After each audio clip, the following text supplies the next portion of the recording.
Life science academy या YouTube चॅनलमध्ये आपल्या सर्वांचे मनापासून स्वागत आहे।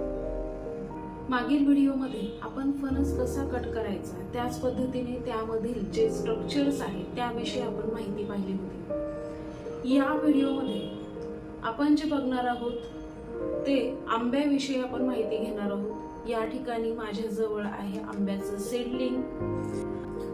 बायोलॉजीमध्ये तुम्हाला फोटोसिंथेटिक पिगमेंटचा स्टडी करायला आहे। यामध्ये आपण वेगवेगळ्या कलरचे पिगमेंटचा आपण स्टडी केलेला आहे। त्यामध्ये क्लोरोफिल आहे। क्लोरोफिलमध्ये मग क्लोरोफिल ए असेल, बी असेल, सी असेल, डी, ई असे खूप सारे प्रकार आहेत।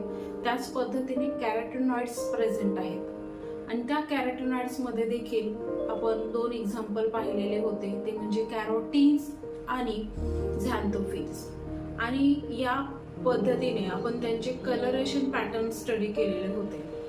जसं क्लोरोफिल ए असेल आणि क्लोरोफिल बी या दोन्हीचा पण कलर हा ग्रीन कलर आहे आणि जे कॅरोटीन्स आहेत तर त्यांचा ऑरेंज टू रेड शेड मध्ये कलर डेव्हलप होतो। त्याच पद्धतीने झॅन्थोफिल पिगमेंट जे आहेत त्यांचा कलर हा येलो आहे। तर इथं माझ्याकडे एक मँगो आहे। आंबा तयार होण्याआधी कैरी असते जिचा रंग हा ग्रीन कलरचा आहे। जेव्हा हे फळ पिकायला सुरुवात होते किंवा आपण त्याला म्हणतो पाड लागला त्यावेळेस याचा कलर चेंज होतो।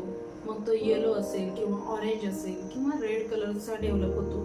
आता ती व्हरायटी कोणती आहे त्या पद्धतीचा रंग हा बदलतो। मागील व्हिडिओमध्ये देखील तुम्हाला सांगितलेले आहे की आता रेनी सीझन सुरू होतोय, तर आपल्याला आपण जी फळं खातोय तर त्या फळांच्या बिया ह्या डस्टबिन मध्ये टाकायच्या नाहीयेत, कचऱ्यामध्ये जाणार नाही, ह्याची दक्षता आपण घ्यायला हवी। या ठिकाणी माझ्याकडे हे आंब्याची कोय आहेत। हे आंबे खाऊन आपण ह्या सुकवून ठेवलेल्या कोया आहेत। यातील काही कोया प्रत्येक वेळेस तुम्हाला मी सांगितलेलं आहे की आपण जेव्हा जेव्हा जे फ्रुट्स आपण खाऊ त्यातील काही पार्ट, काही बिया हे आपण जर्मिनेट करून त्याचे सीडलिंग्स बनवणार आहोत, जेणेकरून या पावसाच्या सीझन मध्ये आपण हे सीडलिंग वेगवेगळ्या ठिकाणी लावू शकतो। आंब्याची बी त्याला आपण कोय असं म्हणतो, तर याला जर्मिनेट केलेलं होतं। तर हे जर्मिनेशनची प्रोसेस कशी करतो हे माहिती आहेच। ही साल आहे, याला बायोलॉजीच्या टर्म मध्ये आपण एक्टोकार्प असं म्हणतो। कार्पा ही टर्म फ्रूटच्या वॉलशी रिलेटेड आहे आणि आंब्यामध्ये जो आपण गर खातो तर तो पार्ट आहे तो म्हणजे मिसोकार्पचा। आणि आतमध्ये जे कोयेचा जो पार्ट आहे तर हा जो पार्ट आहे ह्याला आपण म्हणतो एक्टोकार्प। हा देखील फळाचे जी वॉल आहे त्याचं फ्रूट वॉल आहे त्याचाच पार्ट आहे, हे लक्षात घ्या। या ठिकाणी या कोया म्हणजे पल्प काढून टाकल्यानंतर साली आपण खात नाहीये, साली आपण टाकून दिल्या आणि नंतर त्याच्यातला गर जो आहे तो खाण्यासाठी असेल किंवा रस बनवण्यासाठी किंवा कुठल्याही वेगळ्या पदार्थामध्ये तुम्ही वापरला असेल तर त्या ठिकाणी या कोया राहिलेल्या आहेत, म्हणजे आंब्याची ही बी आहे ज्याला आपण कोय म्हणतोय। तुम्ही याचा उपयोग एकतर जर्मिनेशन साठी करायचंच आहे, काही सीड्स तरी आपल्याकडून नवीन सीडलिंग तयार करायचे आहेत, परंतु याचा वापर आपण कुठे करू शकतो, कसा करू शकतो, तर ही जी कोय आहे ही खूप औषधी आहे। त्याच्यातील पल्प जो आहे याच्यामध्ये प्रोटीन कंटेंट, विटॅमिन्सचं प्रमाण जास्त आहे, परंतु ह्या कोयेमध्ये खूप जास्त प्रमाणामध्ये औषधी गुणधर्म प्रेझेंट आहेत। तुम्हाला माहिती असेल छोट्या मुलांना एकदम छोटी नवजात शिशु असतात आणि त्यांना आपण गुटी देतो, त्या गुटीमध्ये कोय वापरली जाते आणि पर्टिक्युलरली लहान मुलांना जेव्हा डिसेंट्रीचे प्रॉब्लेम होतात त्यावेळेस ही कोय, कच्ची कोय ही मधातून उघळून त्याचे 2 ते 3 वेळे घेऊन आपण त्याला चाटवतो की त्या ठिकाणी जे डिसेंट्रीचे प्रॉब्लेम आहे, जे फ्लुइडी स्टूल पास होतं तर त्याचं अटकाव बसतो। चुलीच्या राखेमध्ये आपण भाजून खाऊ शकतो, त्या पाचक म्हणून काम करतात। त्याच पद्धतीने ही जी कोय आहे ती डायकॉट सीड मध्ये येणार आहे, कारण याच्या आतमध्ये 2 फ्लॅप प्रेझेंट आहेत आणि मध्ये सेंट्रलिक पार्ट मध्ये एम्ब्रियो प्रेझेंट असतो। तर यातील जे पार्ट आहे ते आपण कट करून ते व्यवस्थित वॉश करायचे आहेत आणि मग ते कुकरमध्ये खडे मीठ टाकून आपण एक 7 ते 8 शिट्ट्या घेऊन नंतर तो पाट काढून उन्हामध्ये आपण सुकवून त्याची सुपारी बनवू शकतो, जी खूप छान पद्धतीने आपलं पाचक म्हणून काम करते. ज्यांना जेवण पचत नाहीये किंवा ज्यांची डायजेस्टिव्ह सिस्टीम ही वीक झालेली आहे, तर त्यांच्यासाठी हे खूप उत्तम औषध म्हणून काम करतं. आता आपण या ठिकाणी बघणार आहोत की आंबा ह्याचं जे सायंटिफिक नेम आहे ते आहे मँजीफेरा इंडिका. तर आपण बायोमध्ये शिकलेलो आहोत की बायोलॉजिकल टर्म्स जे आहेत किंवा सायंटिफिक टर्म्स जे आहेत, तर ह्या बायनॉमियल नोमेनक्लेचरमध्ये आहेत, ज्यामध्ये 2 नावाचं पद्धत आहे. फर्स्ट नेम जेनेरिक आहे आणि सेकंड नेम आहे स्पीसीज नेम. तर या ठिकाणी आपल्याला माहिती आहे की हे जे सायंटिफिक नेम देण्याची पद्धत आहे त्याला आपण नोमेनक्लेचर असं म्हणतो. आपल्या बोलीभाषेमध्ये आपण याला वारसा असं म्हणतो. आणि जे सगळ्यांना माहिती आहे, आपल्या घरामध्ये लहान मूल जेव्हा जन्माला येतं आणि जेव्हा त्याचं नाव ठेवण्याची वेळ येते, त्यावेळेस त्याचं नाव हे अर्थपूर्ण असायला हवं, हा एक अट्टहास असतो. आणि आता एक नवीन ट्रेंड सुरू झालेला आहे की आई वडिलांचं नाव जे आहे त्यांचं मिक्सिंग करून एक नवीन नाव तयार करण्याचा एक ट्रेंड आहे. तर या पद्धतीने नाव असं बनवलं जातं की जे बोलायला छान आहे, टॅकी आहे, त्याच पद्धतीने ते अर्थपूर्ण नाव असायला हवं. तयार करणं हे एक आर्ट आहे, हे एक स्किल आहे. बायोलॉजिकल नोमेनक्लेचरचा जेव्हा आपण विचार करतो तेव्हा याची डेफिनेशन आपण या पद्धतीने सांगतो की it is art and the science of naming. नाव ठेवण्याचं हे एक शास्त्र आहे आणि एक कला आहे. कारण या ठिकाणी नाव असंच ठेवलं जात नाही. या प्लांटमध्ये जे फीचर आहे ते त्याच्या नावावरून समजावे या पद्धतीने त्यांची अरेंजमेंट केलेली असते. आपण आपल्या आजूबाजूला अनेक उदाहरणं पाहिली असतील. जसं आपण म्हणतो की एखाद्याचं नाव शांताराम नाव असेल किंवा शांताबाई असेल किंवा शांता असेल नाव, तर याच्या विरुद्ध ती जे व्यक्तिमत्व आहे तर हे एकदम व्हायलेंट असतं, एकदम चिडखोड असतं. तर या पद्धतीने नावाच्या अगदी विरुद्ध फीचर दाखवणारे उदाहरणं आपल्या आजूबाजूला आपण पाहिलेले आहेत. परंतु बायोलॉजीमध्ये जेव्हा आपण वेगवेगळ्या ऑर्गॅनिझमचे नेमिंग सिस्टीम करतो किंवा नोमेनक्लेचर आपण ठरवतो, त्यावेळेस त्या ठिकाणी हे होत नाही. तर त्यांच्यातले जे फीचर्स आहेत, जे कॅरेक्टर्स आहेत, तेच त्याच्यामध्ये दिसावेत हा अट्टहास असतो. त्याच्यामुळे याला आपण आर्ट पण म्हणतो आणि सायन्स पण म्हणतो. बॉटॅनिकल नेम आहे याचं मँजीफेरा इंडिका. आता हे मँजीफेरा इंडिका हे नाव कशावरून पडलेलं आहे, तर आधी हे समजून घ्या की जसं आपल्यामध्ये 3 शब्दांचं आपलं नाव तयार होतं, की जसं आपलं स्वतःचं नाव असेल ज्याला आपण फर्स्ट नेम म्हणतो, त्याच्यानंतर आपले वडील असतील किंवा मुलींच्या केसमध्ये लग्न झाल्यानंतर त्यांच्या एकतर नवऱ्याचं नाव असेल किंवा मग त्यांचं सरनेम असेल, असे 3 नावं लावली जातात. आता नवीन नियमानुसार आपल्याला आईचे नाव पण टाकणार आहोत आपण. म्हणजे अगदी माझं स्वतःचं नाव असेल, नंतर आईचं नाव असेल आणि नंतर वडिलांचं नाव आणि नंतर मग सरनेम असणारे, आडनाव असणारे. तर लक्षात, नाव देण्याची जी सिस्टीम आहे तशीच बायोलॉजीमध्ये असेल तर ती बायनॉमियल म्हणजे फक्त 2 नाव आहेत. आपल्या आता रिसेंट कंडिशन मध्ये आहे की 3 नावं आपण वापरतोय. तसंच बायोलॉजीमध्ये कुठल्याही ऑर्गॅनिझमची नावं आहेत तर ती बायनॉमियल म्हणजे 2 नावापासून आहे. मग यातील जे मँजीफेरा आहे, मँजीफेरा आणि इंडिका अशी 2 नावं आहेत यांची. परंतु ही 2 नावं कोणती आहेत, तर फर्स्ट नेम हे जेनेरिक नेम असतं, जीनसचं नाव आहे, आणि सेकंड नाव आहे ते आहे स्पेसीजचं नाव. त्याच्यामुळे मँजीफेरा हे जीनस आहे आणि इंडिका हे आहे स्पीसीज. तर आता हे नाव कशावरून बनलेलं आहे हे आपण याची थोडक्यात माहिती घेऊया. तर लक्षात घ्या की मँजीफेरा इंडिका जेव्हा आपण म्हणतो तेव्हा इंडिका याविषयी तर माहिती आहे की इंडिका म्हणजे इंडियाशी रिलेटेड आहे. आपल्याला हे भारतात वाढणारं प्लांट होतं, त्याच्यामुळे याला इंडिका हे स्पीसीजचं नाव दिले. परंतु मँजीफेरा काय आहे, मँजीफेरिन हे जे कंपाऊंड आहे ते पॉलिफेनॉल्स मध्ये येतं आणि याचं प्रमाण हे आंब्यामध्ये खूप जास्त प्रमाणात आहे आणि यावरूनच मँजीफेरिन वरून जीनसचं नाव तयार झालं मँजीफेरा. आणि भारतामधील ही एंडेमिक स्पीसीज आहे, ओरिजिन भारतामध्ये झालेले आहे, म्हणून याला इंडिका नाव दिलेलं आहे स्पीसीजला. त्याच्यामुळे याचं संपूर्ण जे नाव आहे ते मँजीफेरा इंडिका असं झालेलं आहे. या प्लांटमध्ये कोणतं केमिकल कंपाऊंड जास्त अमाऊंट मध्ये आहे, ज्याला आपण सेकंडरी मेटाबोलाइट म्हणतो, तर त्याची इन्फॉर्मेशन आपल्याला कळते. त्याच पद्धतीने ही एंडेमिक स्पीसीज कोणत्या कंट्रीची आहे हे देखील आपल्याला त्याच्यातून कळतं. त्यानंतर आता आपण बघतो, नाव तर आपण पाहिलेलं आहे, ज्याला आपण सायंटिफिक नेमिंग म्हणतो, किंवा प्लांटचं जे नाव आहे त्याला आपण बॉटॅनिकल नेम म्हणतो. मँगो विषयी आपण माहिती पाहिली की आता आपण बघणार आहोत की याचं स्प्राउटिंग, ह्याचे सीडलिंग आपण घरी कसे करायचे. ते खूप सोपी आणि साधी पद्धत आहे.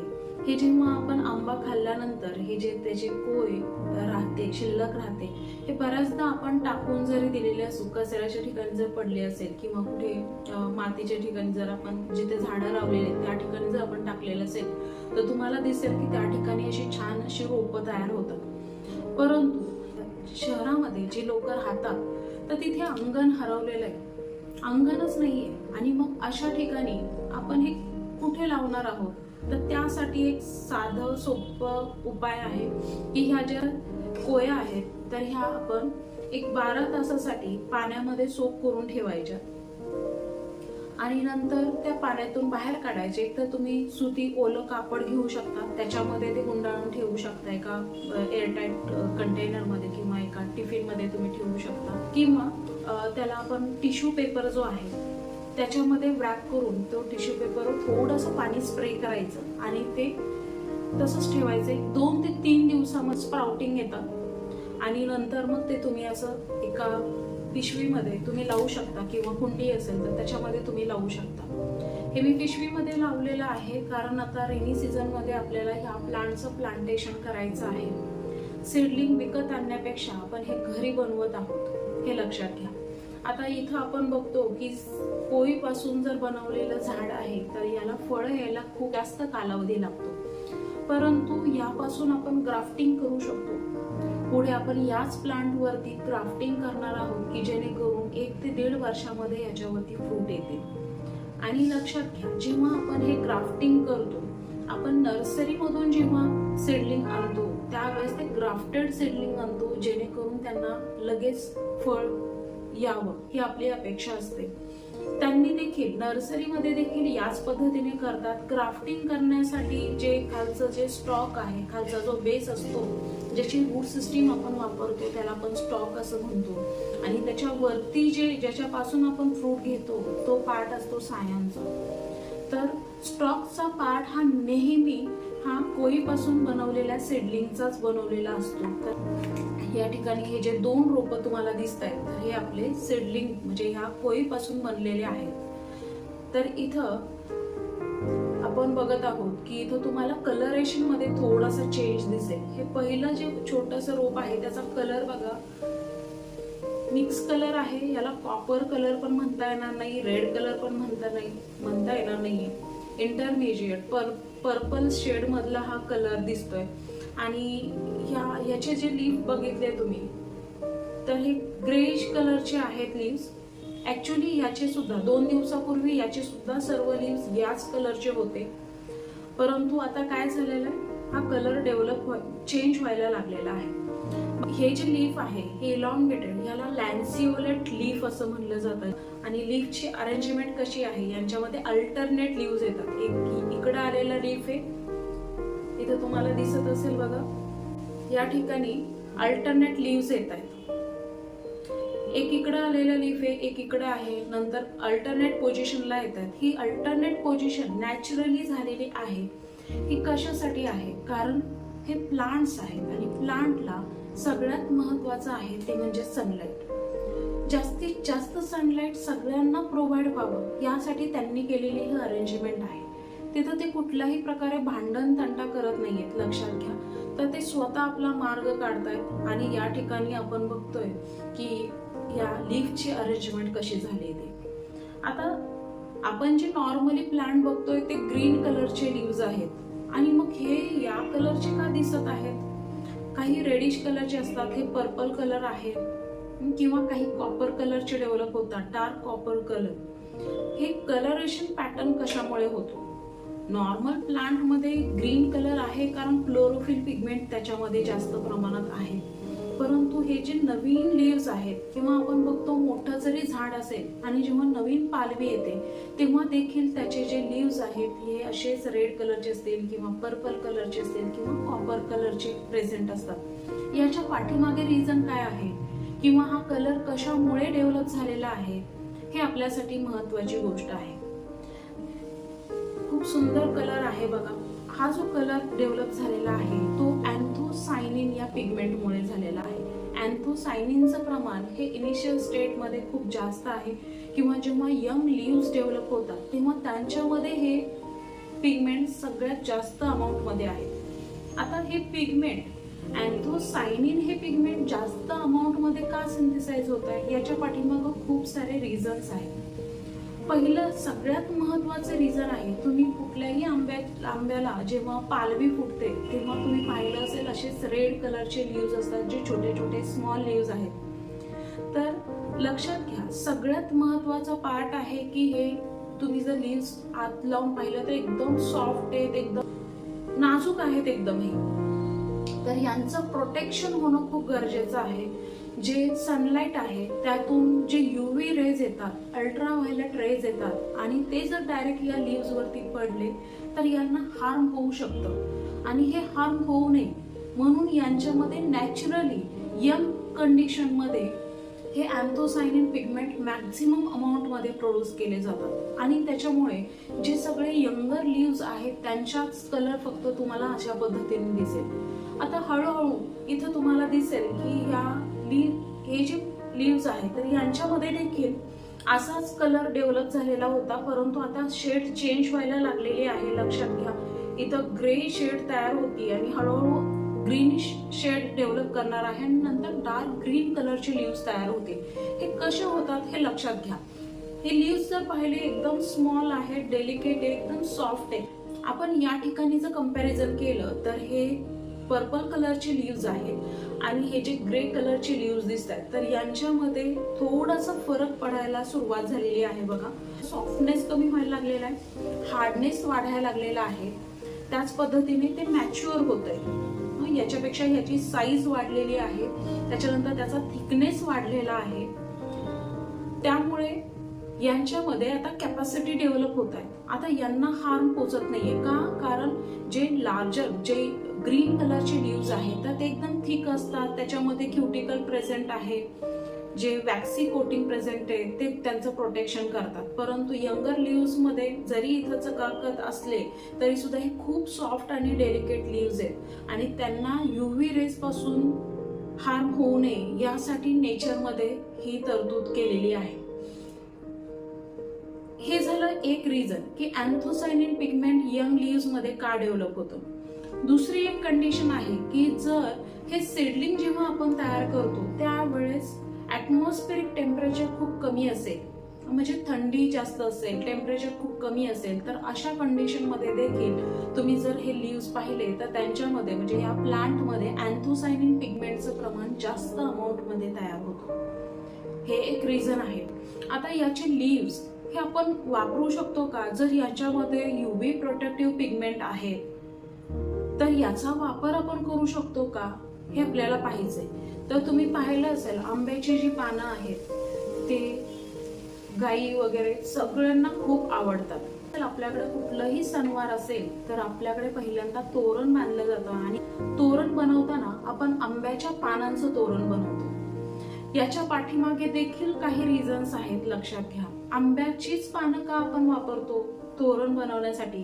4 ते 5 वर्षापूर्वी हा रिसर्च झालेला आहे अमेरिकेमध्ये की या प्लांटचे लीव्स आपण कट केले तरी देखील 2 ते 3 दिवसापर्यंत ऑक्सिजन प्रोड्यूस करण्याची याच्यामध्ये क्षमता आहे.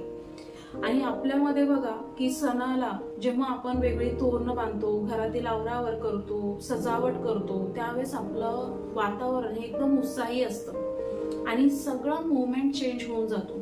तर हे सगळं कशामुळे, आपल्याला जो फ्रेशनेस जाणवतो तो आहे मॅक्झिमम ऑक्सिजनमुळे. चैतन्याचं वातावरण निर्माण व्हावं यासाठी ऑक्सिजन महत्वाचं आहे, आणि त्यात आपल्या पूर्वजांनी हे आपल्याला ठरवून दिलेल्या गोष्टी आहेत, नियम बनवलेले आहेत की नाही. सण असेल तर आपल्याला आंब्याचं पानाचं तोरण हे बांधायला हवं. त्याच्यामध्ये तुम्ही झेंडूची फुलं लावू शकता किंवा इतर फुलं. जास्त करून आपण झेंडूची फुलं आणि आंब्याची पानं वापरतो. तर लक्षात घ्या, याच्या पाठीमागच देखील काही रिझन्स आहेत. या एक तर आपल्याला समजलं की याच्यामध्ये पान जरी तोडलं तरी ऑक्सिजन प्रोड्यूस करण्याची क्षमता याच्यामध्ये आहे. 2 ते 3 दिवसापर्यंत ऑक्सिजन प्रोड्यूस करतात. दुसरी गोष्ट आहे की याचा वापर जो आहे, ह्या पानामध्ये खूप सारे अँटी ऑक्सिडंट प्रेझेंट आहेत. त्याच्यामुळे आपण याचा वापर वेगवेगळ्या पद्धतीने करतो.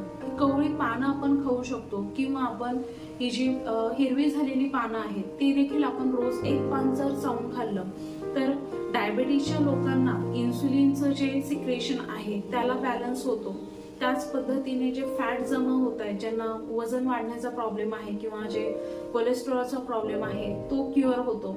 हेअरची हेल्थ आपली इम्प्रूव्ह होते. इम्युन सिस्टीमला बूस्टअप करण्यासाठी या प्लांटचं डायरेक्ट तुम्ही फ्रेश लीव्स खाऊ शकता.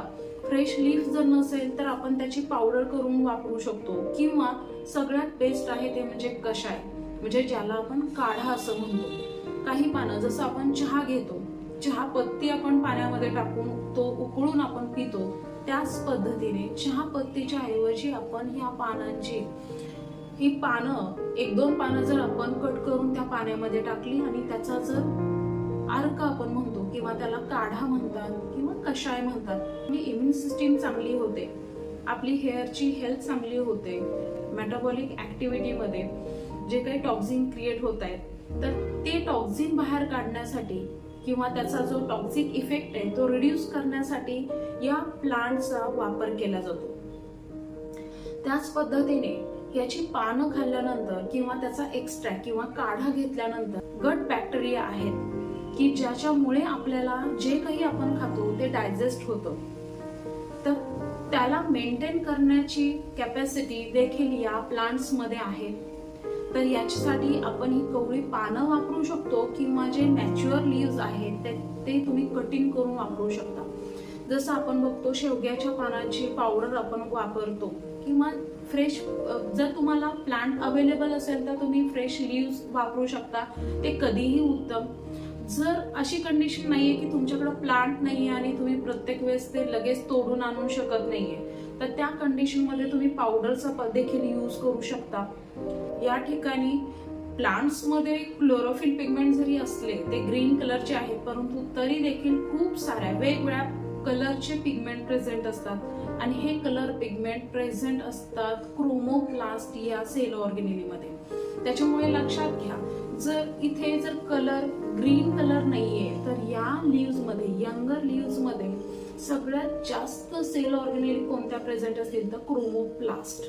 क्लोरोप्लास्ट हे नंतर डेव्हलप होणार आहे. या ठिकाणी आपण बघतोय की इथं लीव्सचा कलर पर्पल आहे किंवा रेड आहे, तर इथं फोटोसिंथेसिस होत नाहीये. मग हे कसं काय वाढतायत? यांच्यामध्ये एवढी ट्रेमेंडस ग्रोथ कशामुळे होते?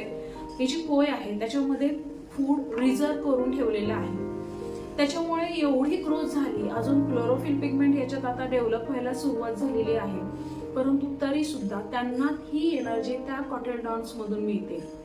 त्याच्यामुळे आता त्यांना फोटोसिंथेसिस करण्याची गरज नाहीये, कारण अजून ही लीव्स मॅच्युअर झालेले नाहीत. हे जेव्हा मॅच्युअर होतील तेव्हा आता क्लोरोफिल पिगमेंट त्याच्यात तयार होतील, मग फोटोसिंथेसिस करतील. तर लक्षात घ्या, नेचरमध्ये अजून एक गोष्ट आहे की कुठलीही गोष्ट अननेसेसरी केली जात नाही. ज्याची जेवढी गरज आहे तेवढ्याच प्रमाणामध्ये त्याचं प्रोडक्शन केलं जातं, आणि जिथे गरज असेल तिथंच ते प्रेझेंट असतं. तर या ठिकाणी हे जे लीव्स तुम्ही बघितले असतील, इथं ते फोटोसिंथेसिस करू शकत नाही, अजून छोटे आहेत लीव्स, आणि हे खूप कोवळी पानं आहेत, तर यांच्याकडे ती ॲबिलिटी नाहीये. दुसरी गोष्ट, ॲबिलिटी डेव्हलप पण झाली असती, परंतु त्यांच्याकडे ऑलरेडी फूडचा साठा आहे, तो आधी संपवला जातो. आणि जेव्हा आता त्या स्कॉटेलडॉन मधील त्या कोळीमधील अन्नाचा साठा जेव्हा कमी पडायला लागेल तेव्हा मग हळूहळू या लीफ मध्ये क्लोरोप्लास्ट डेव्हलप केले जातील, ज्याच्यामध्ये क्लोरोफिल पिगमेंट स्टोअर केलेले असतात. तर इथं गरज नाहीये त्याच्यामुळे तिथं डेव्हलप केलं नाही. ज्यावेळेस खालील कोळीमधील अन्नाचा साठा संपेल तेव्हा क्लोरोफिल पिगमेंट डेव्हलप केले जातील, तेव्हा मग आपण म्हणू शकतो की त्या लीव्स मध्ये क्लोरोप्लास्ट या सेल ऑर्गेनेलीचं प्रमाण सगळ्यात जास्त आहे. अशा पद्धतीने आपण आंब्याचं सीडलिंग कसं तयार करायचं हे एक आपण पार्ट बघितलेला आहे. आंब्याचं सायंटिफिक नेम काय आहे, ते कसं तयार झालेलं आहे याविषयी इन्फॉर्मेशन घेतलेली आहे. त्याचे सीडलिंग्स ब्राऊन, रेड किंवा पर्पल कलर कशामुळे डेव्हलप झालेला आहे हे आपण पाहिलं. त्याच्या पाठीमागचे रिझन्स आपण पाहिलेले आहेत. तर अशीच नवनवीन माहिती आपण पुढेही घेत राहू.